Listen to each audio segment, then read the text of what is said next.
चूल्हे की रोटी और सिलबट्टे की चटनी खाने वाला ससुराल। दोपहर का समय था, गर्मी बहुत ज्यादा थी। राधिका रसोई में सिलबट्टे पर चटनी पीस रही थी। अचानक उसके हाथ की मिर्च आंख में लग जाती है। अरे माँ, मेरी आंख जल रही है। राधिका भागकर सिंक के पास जाती है और नल चालू करके आंख पर पानी डालने लगती है। हे भगवान, ये कैसा ससुराल मिल गया मुझे। आजकल हर घर में मिक्सी होती है, लेकिन यहाँ सबको सिलबट्टे की चटनी ही चाहिए। कभी मिर्च आंख में लग जाती है, कभी हाथ दर्द करने लगते और ऊपर से चूल्हे की रोटी भी बनवाते। मेरा हाथ जल जाता है, लेकिन किसी को कोई फर्क ही नहीं पड़ता। राधिका बड़बड़ाकर फिर सिलबट्टे पर चटनी पीसना शुरू करती है, लेकिन मिर्च लगने से हाथ जलने लगता है और वो दोबारा सिंक पर जाकर आंख धोने लगती है। तभी दरवाजे पर पद्मिनी जी आ जाती हैं। अरे बेटा राधिका, क्या हुआ? तू इतनी परेशान क्यों दिख रही है? कुछ नहीं दादी जी, बस मिर्च आंख में लग गई थी। अरे बेटा, इतनी मिर्च वाली चटनी मत पीसा कर। ला चल, मैं मदद कर देती हूँ। नहीं दादी जी, आप रहने दीजिए, आपकी उम्र हो गई है, मैं कर लूंगी। आप बेकार में परेशान हो जाएंगी, गर्मी बहुत है। अच्छा, अगर मेरी मदद नहीं चाहिए तो मैं नेहा को भेज देती हूँ। बेचारी मेरी बहू अकेली रसोई में काम करती रहती है। पद्मिनी जी धीरे धीरे नेहा के कमरे में जाती। नेहा मोबाइल में वीडियो देख रही थी। नेहा, उठो बेटा, पूरा दिन मोबाइल में लगी रहती हो। जाओ जाकर अपनी भाभी की मदद करो। दादी प्लीज, आप भी ना। भाभी को तो आदत हो गई है ये सब करने की, मैं क्यों करूँ उनके होते हुए। नेहा, अगर अपने ससुराल जाओगी तो भी तो तुम्हें ये सब करने ही पड़ेगा ना। जाओ जाकर राधिका की मदद करो। अरे यार दादी, आप भी ना, थोड़ी देर चैन से बैठने नहीं देती हो। जा रही हूँ। नेहा चिड़चिड़ाती हुई रसोई में आती है। अरे यार भाभी, क्या आप भी बेकार में मुझे परेशान करवाती हो? आप दादी को मना नहीं कर सकती थी क्या? लेकिन मैंने तो दादी से मना किया था नेहा, मैंने उनको कहा था कि मैं खुद कर लूंगी। हाँ तो ठीक है, आप खुद ही कर लो। वैसे भी मुझसे गर्मी में ये सब काम नहीं होंगे। आपका ससुराल है, आपकी जिम्मेदारी है और मुझे अपने कॉलेज का प्रोजेक्ट पूरा करना है। मैं अभी बहुत बिजी हूँ। हाँ हाँ दीदी, कोई बात नहीं, आप जाओ, मैं काम निपटा लूंगी। हाँ ठीक है, मैं जा रही हूँ, आप मुझे परेशान मत करना आप। नेहा मुस्कुराती हुई रसोई से बाहर चली जाती है। इस घर में खाने वाले इतने सारे हैं, लेकिन मदद करने के लिए कोई नहीं आता। ये नहीं था कि थोड़ी सी मदद करवा देती और जब भी चटनी बन जाएगी तो सबसे ज्यादा चटनी यही खाएगी। एक तरफ राधिका बड़बड़ा रही होती है, वहीं दूसरी तरफ पद्मिनी जी नेहा को फिर से मोबाइल चलाते हुए देखती है। अरे नेहा, मैंने तुम्हें राधिका की मदद करने के लिए कहा था ना, तुम फिर से आकर यहाँ बैठ गई। अरे दादी, भाभी ने खुद ही कहा था कि वो खुद ही सारा काम कर लेंगी। अरे बेटा, 5 मिनट मदद कर दोगी तो क्या हो जाएगा? यार दादी, ये सब काम तो भाभी का ही है ना, मैं क्यों करूँ? नेहा की बात सुनकर पद्मिनी जी चुप होकर बाहर चली जाती है। नेहा फिर मोबाइल देखने लगती है। सिलबट्टे की चटनी का असली मजा सिर्फ खाने में है। मैं यहाँ चटनी बनाने थोड़ी ना बैठी हूँ, मैं तो मजे से खाऊंगी। शाम तक राधिका ने जैसे तैसे पूरा खाना बना लिया था। रसोई की गर्मी से उसका चेहरा लाल हो गया था। उसने खाने में मटर पनीर की सब्जी, आलू की सब्जी, रायता, खीर और सिलबट्टे की चटनी बनाई थी। सब लोग डाइनिंग टेबल पर बैठकर खाना खाने बैठते हैं। अरे वाह बहू, वाकई तेरे हाथों में तो जादू है। ये सिलबट्टे की चटनी जो तू बनाती है ना, उसका स्वाद ही अलग होता है। सच कहूँ तो बिल्कुल मेरे हाथ जैसी चटनी बनाती है तू। तेरी सास भी इतनी स्वाद वाली चटनी नहीं बना पाती थी। जी दादी जी। राधिका ऊपर से मुस्कुरा रही थी, लेकिन मन ही मन कुछ और ही सोच रही थी। हाँ हाँ, मुझे सब पता है, ये कोई तारीफ नहीं है, ये तो मक्खन लगाने की तरकीब है, ताकि मैं रोज रोज इनके लिए यही सिलबट्टे की चटनी बनाती रहूं। अरे माँ, आपको याद है जब हम छोटे थे ना, तब आप इसी सिलबट्टे पर चटनी पीसती थी और हमारे लिए चूल्हे पर गरम गरम रोटियां बनाती थी। हाँ बेटा, याद है। उस समय तो तुम लोग चटनी के साथ ही 4-4 रोटियां खा जाते थे। अब कहाँ खाने में इतनी ताकत है। हाँ भाई, अब तो जमाना बदल गया है, लेकिन कभी कभी चूल्हे की रोटी खाने का मजा ही अलग होता है।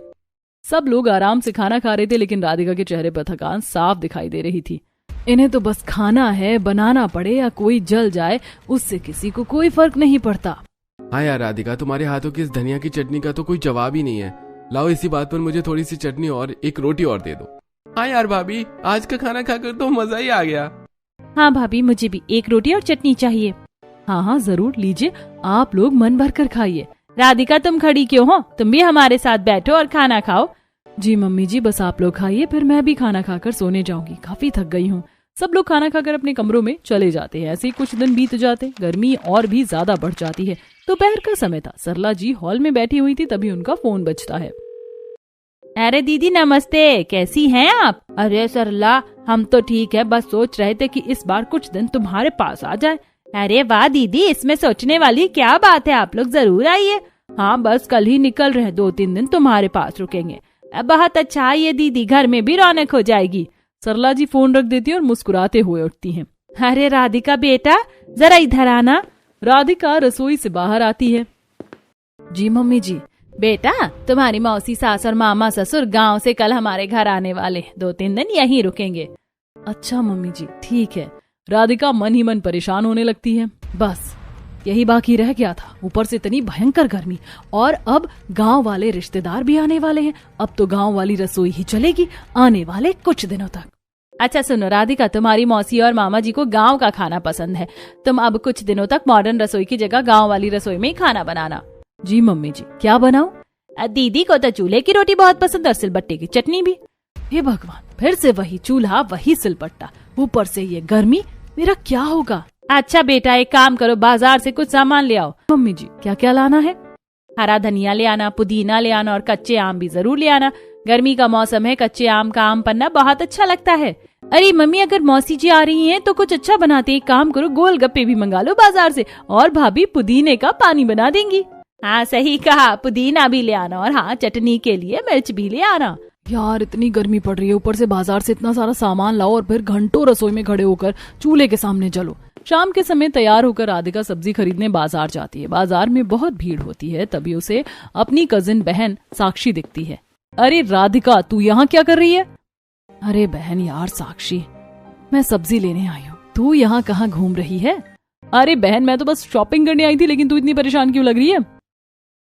मत पूछ यार, मेरे गांव से रिश्तेदार आ रहे हैं। मुझे पता था, इसीलिए मैंने तो मम्मी पापा से साफ बोल दिया था कि मैं गांव वाले बैकग्राउंड में शादी नहीं करूंगी। अरे लेकिन मेरा परिवार तो शहर में शिफ्ट हो चुका है, फिर भी इनकी गांव वाली आदतें गई ही नहीं। क्या मतलब है तेरा? हमारे घर में 2 रसोई हैं, एक शहर वाली और एक पूरा गांव वाली रसोई। सच में? हाँ यार, उसमें मिट्टी का चूल्हा है, सिलबट्टा है, आटा पीसने की चक्की है, और अगर चूल्हे की रोटी खानी हो तो पहले घर में आटा पीसना पड़ता है, फिर चूल्हा जलाओ, फिर रोटियां बनाओ। और चटनी वो तो मिक्सर में बना लेती होगी। अरे नहीं यार, सिलबट्टे पर हाथ से पीसनी पड़ती है। ओ माय गॉड, लेकिन यार तू तो मजे में है, शॉपिंग कर, मजे कर। चल मैं चलती हूँ, बाय। राधिका साक्षी को बाय कहकर सब्जी वाले की दुकान पर पहुँचती है। भैया 1 पाव हरा धनिया दे दीजिए। जी मैडम। और पुदीना भी दे दीजिए। और कुछ? हाँ 2-3 कच्चे आम भी दे दीजिए, हरी मिर्च, अदरक और लहसुन भी दे देना। सब्जी वाला सब सामान थैले में भर देता है। भारी थैले उठाकर राधिका घर की तरफ चल देती है। ऊपर से इतना सामान उठाकर लाओ और फिर घर जाकर रसोई में घंटों काम करो। राधिका सब्जी लेकर घर लौटती है और अपनी मॉडर्न रसोई में खाना बनाने लगती है। तभी सास आ जाती है। बहू क्या बना रही हो? माँ जी शाही पनीर और दाल मखनी। अच्छा है, लेकिन कल से खाना गांव वाली रसोई में बनेगा। लेकिन माँ जी इतनी गर्मी में चूल्हा घर में धुआं भर जाता है। मैं कुछ नहीं सुनना चाहती। कल मेरी बहन और भाई आ रहे हैं, उन्हें चूल्हे की रोटी और मटकी वाली दाल बहुत पसंद है।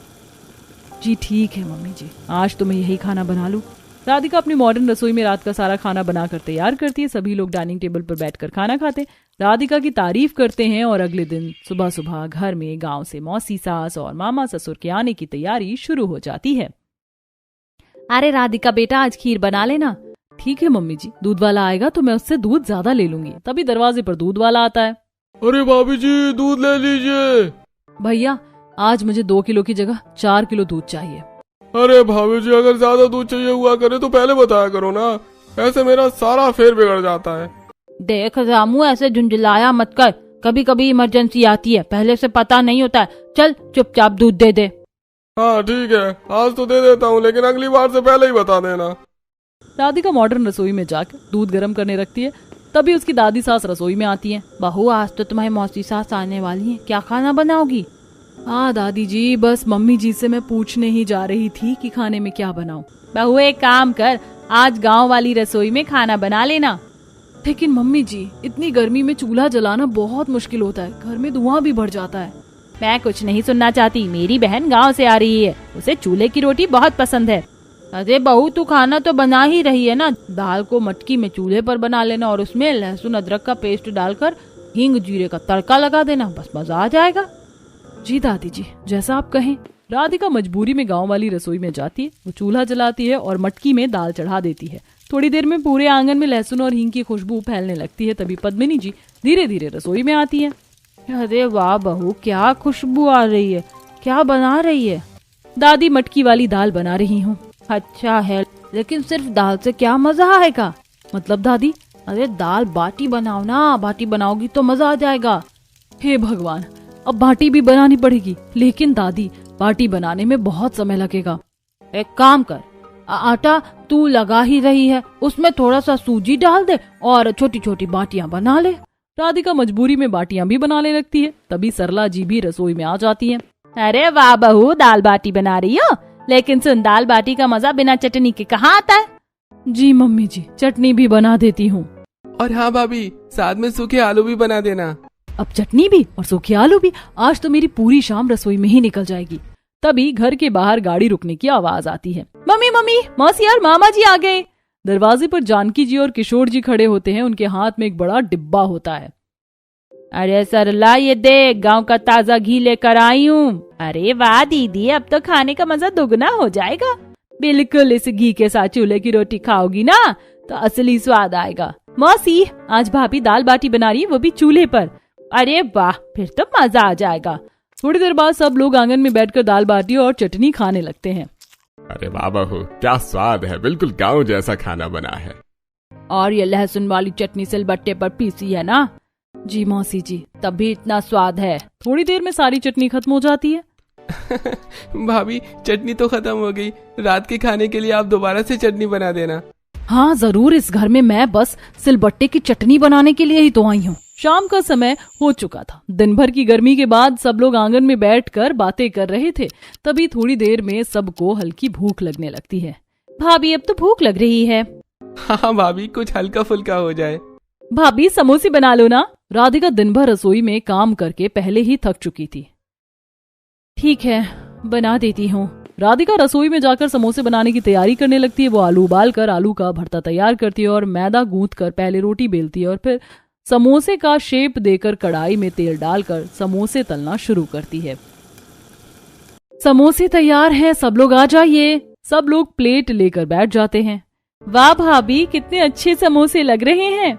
लेकिन बहू, समोसे बिना चटनी के कैसे खाएंगे? अभी बना देती हूँ। राधिका जल्दी से रसोई में जाती है और हरी मिर्च, पुदीना और धनिया लेकर मिक्सर में डाल देती है। जैसे ही मिक्सर चलने लगता है, जानकी जी रसोई में आ जाती है। अरे बहू, ये क्या कर रही हो? मौसी जी, चटनी बना रही हूँ। लेकिन ये क्या, मिक्सर में? जी मौसी जी, जल्दी बन जाती है। अरे नहीं बहू, ये सब नहीं चलेगा।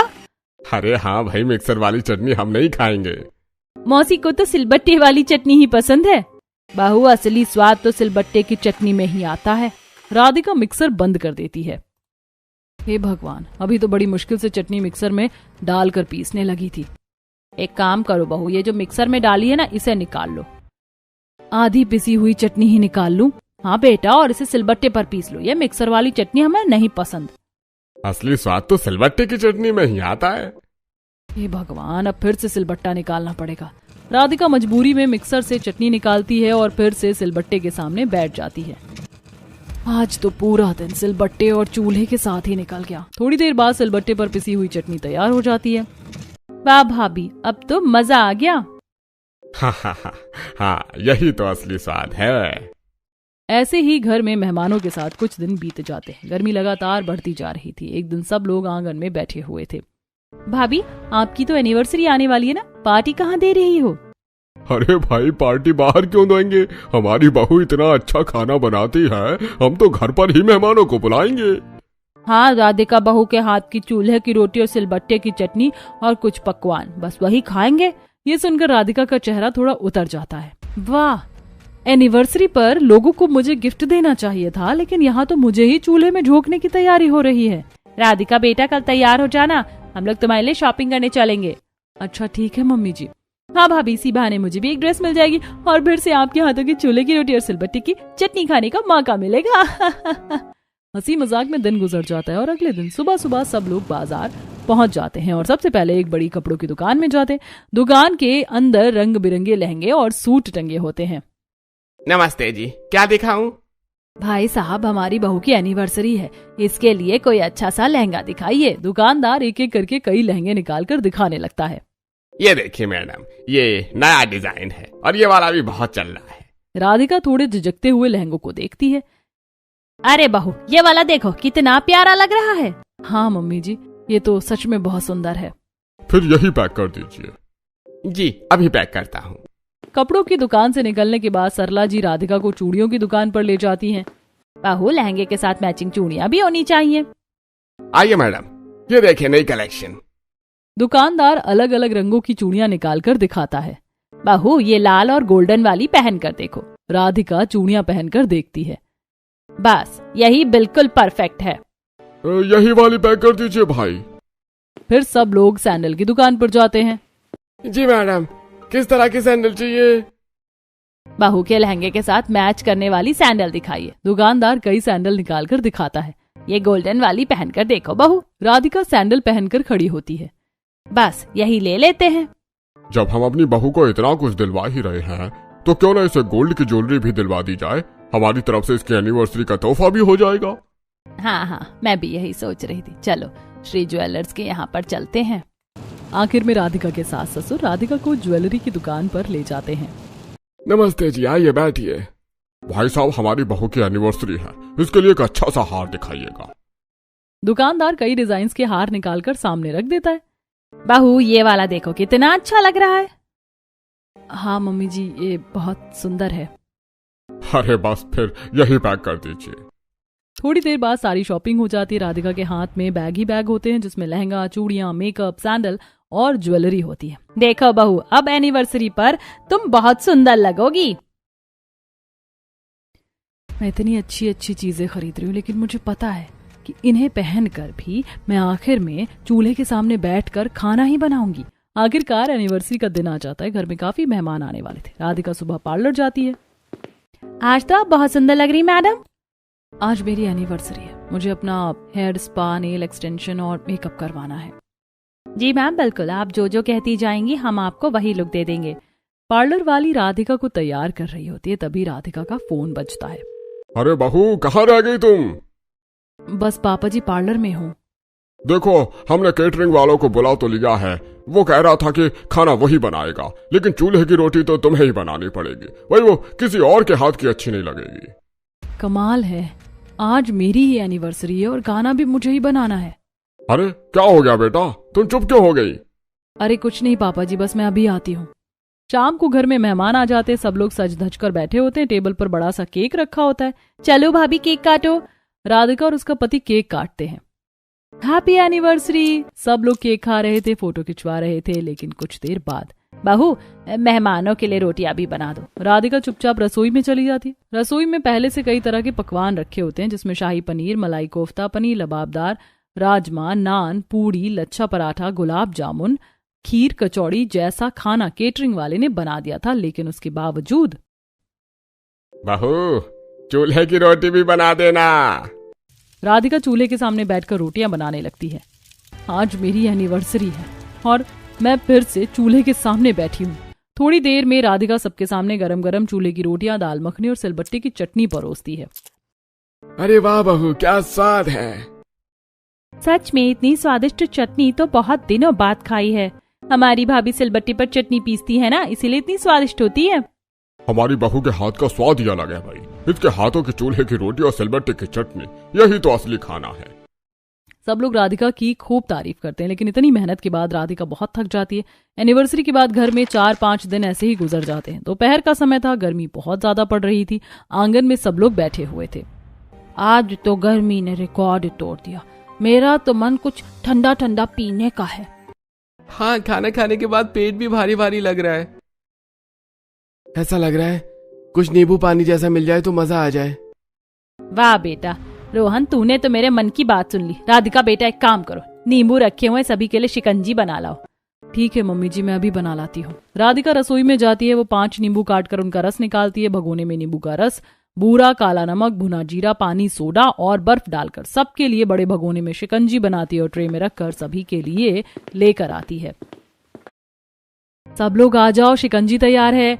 राधिका सभी को शिकंजी देती है। सब लोग बड़े मजे से शिकंजी पीते हैं। फिर चटाई पर बैठकर बातें कर रहे थे। आंगन में झूला भी लगा हुआ था। अरे आज तो बहुत गर्मी है, आज तो भारी खाना बिल्कुल अच्छा नहीं लगेगा। तो आज क्या बनाया जाए? अरे बेटा आज हल्का ही बना लो, खिचड़ी, चूल्हे की रोटी और साथ में धनिया पुदीने की चटनी। ये सुनकर राधिका हल्का सा मुस्कुराती है। दादी एक बात पूछूं? पूछो बेटा। आपको ये सिलबट्टे की चटनी इतनी ज्यादा क्यों पसंद है और हमारे घर में रोज इतनी चटनी क्यों खाई जाती है? बहू तुम्हें नहीं पता, लेकिन हमारे परिवार में एक बीमारी चलती है। कौन सी बीमारी दादी? थायराइड। सब लोग ध्यान से दादी की बात सुनने लगते हैं। जब हम छोटे थे ना, तब हमारे ससुर जी कहा करते थे कि थायराइड की असली देसी दवा है हरा धनिया। हरा धनिया? हाँ बेटा, लेकिन हरा धनिया कोई ऐसे तो खा नहीं सकता, सब्जी में सबको पसंद भी नहीं आता। इसीलिए मैंने चटनी बनाना शुरू किया ताकि घर के सभी लोग रोज थोड़ा थोड़ा हरा धनिया खा सके। लेकिन हम सिलबट्टे पर चटनी क्यों बनाते हैं? धनिया की चटनी खानी है तो मिक्सर में भी तो बना सकते हैं। अरे बेटा, वो तो स्वाद की बात है और सिलबट्टे का तरीका पारंपरिक है।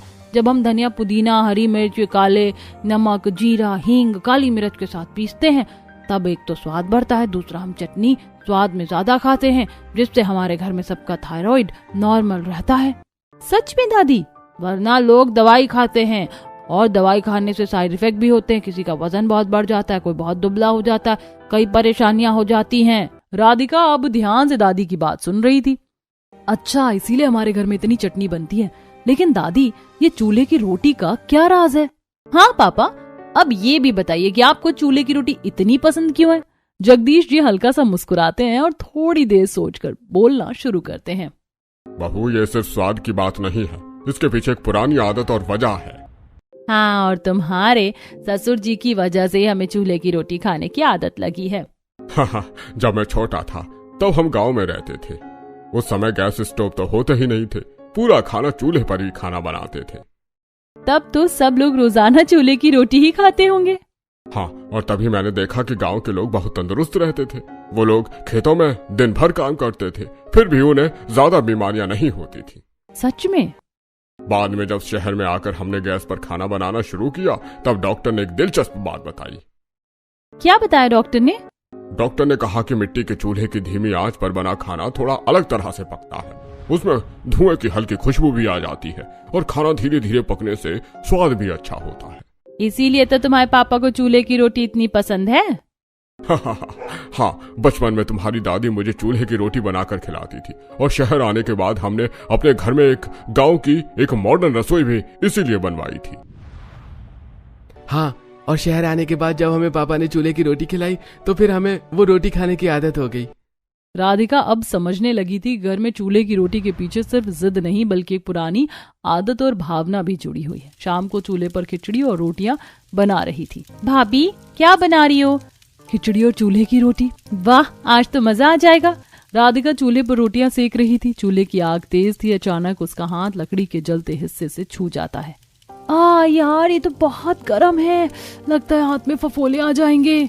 हाथ जलने से वो झटके से पीछे हटती है। ऊपर रखा हुआ गरम भगोना थोड़ा हिल जाता है और गरम खिचड़ी उसके पैर पर गिर जाती है। अरे मेरा पैर! अरे राम रे, आज तो गई मैं।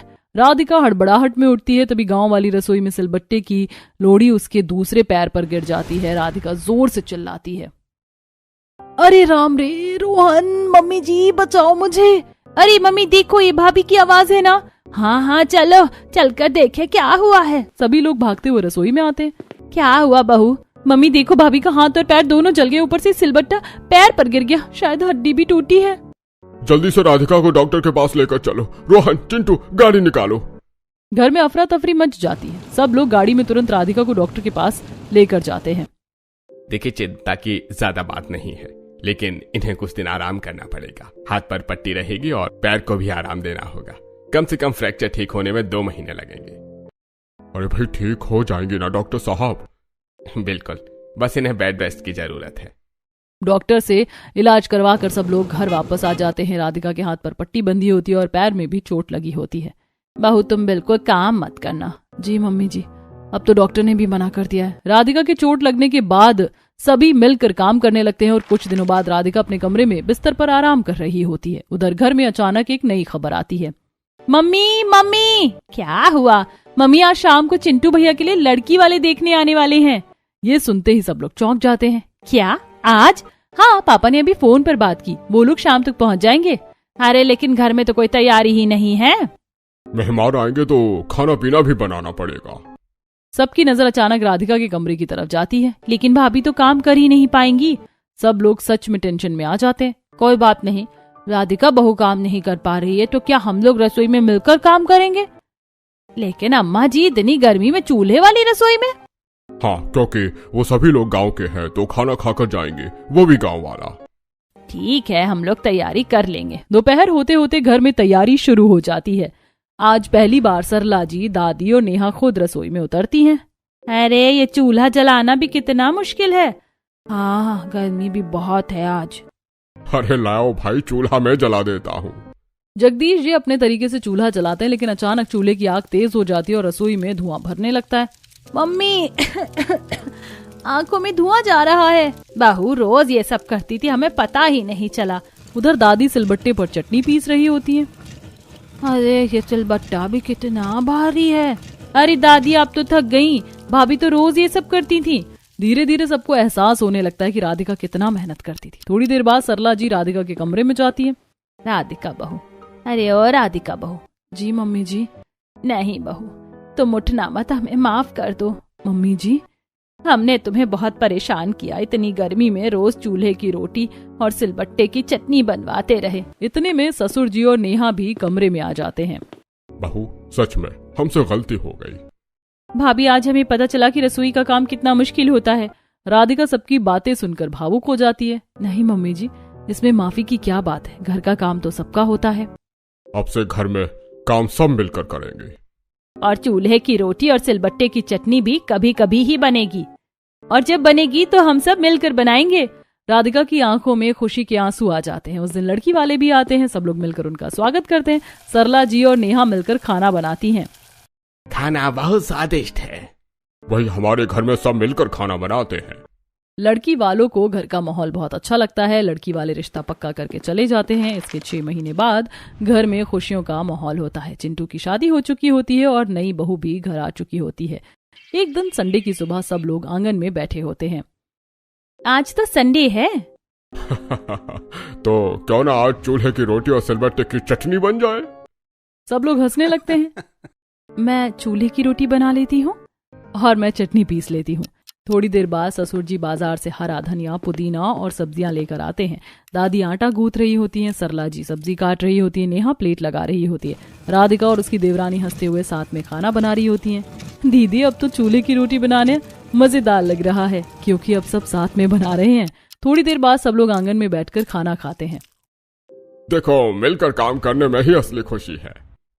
हाँ, आज चूल्हे की रोटी और सिलबट्टे की चटनी का स्वाद बिल्कुल अलग है। वाकई में हमारी दोनों बहू के हाथों में जादू है। तो फिर अब हम रोजाना यही खाएंगे। हाँ, एवरी संडे। राधिका की बात पर सभी हंसने लग जाते हैं। हंसी खुशी दिन बीत जाता है और अगले दिन से फिर मॉडर्न रसोई में खाना बनने लगता है। बहू, आज क्या बना रही हो खाने में? मम्मी जी, आज तो मॉडर्न रसोई में दाल चावल, आलू मटर और रोटी बनेगी। ला बेटा, खाना लगा दे, 12 बज गए दोपहरी के। जी दादी जी। राधिका सभी के लिए डाइनिंग टेबल पर खाना परोसती है और सभी खाना खाते हैं। वाह बेटा, खाना तो आज भी स्वाद है, लेकिन आज खाने का स्वाद कल से अलग है। गांव की रसोई की बात ही अलग है। पापा जी, आप और आपकी चूल्हे की रोटी और सिलबट्टे की चटनी। कुछ भी कहो बेटा, लेकिन स्वाद में तो अंतर है। लेकिन आज का खाना हर बार से काफी ज्यादा स्वाद है।